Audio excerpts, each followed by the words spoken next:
on s'est basé, comme disait Sven, sur les plans du cadastre du quartier des Paquis pour, dans un premier temps, refaire le quartier des Paquis avec juste des boîtes assez simples finalement.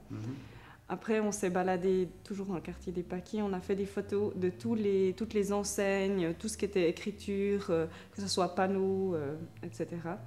On les a découpés et on les a replacés dans cette maquette 3D qu'on avait fait avant. Et tout ce qui était maquette, tout ce qui était construction virtuelle, on l'a plongé dans le noir pour regarder uniquement ces signes. Et après, on a fait un parcours avec la caméra virtuelle. Voilà, on a fait une vidéo et on a fait un projet photographique avec ça également.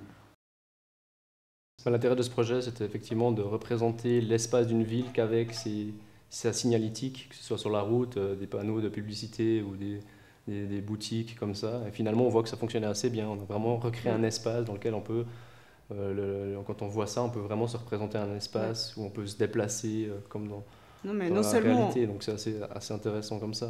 Oui, mais non seulement on peut se repérer, mais en plus les gens le reconnaissent. Mais dans cette notion de prélèvement, il y a aussi cette notion de fragmentation, entre guillemets.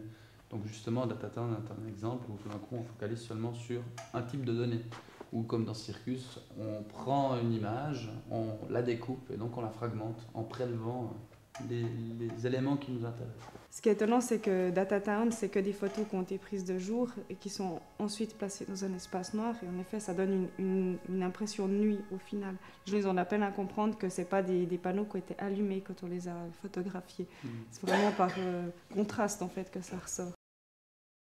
On n'a pas trouvé beaucoup de différence entre un cinéaste qui filmerait dans la réalité et puis quelqu'un qui ferait de la construction dans la virtualité.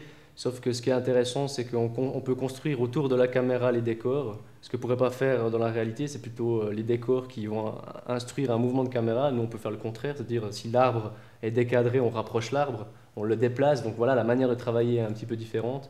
Peut-être ce qu'on avait dit aussi, c'est on a fait notamment dans les photographies de DataTown, le projet qu'on a parlé auparavant, on a une profondeur de champ infinie.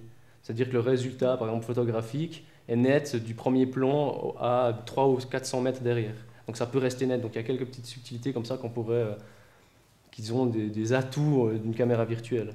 Et puis je pense aussi, c'est qu'on est souvent dans des espaces fixes, et peut-être que le mouvement de cette caméra et puis cette narration de la caméra, justement, elle fait vivre l'espace qu'on présente.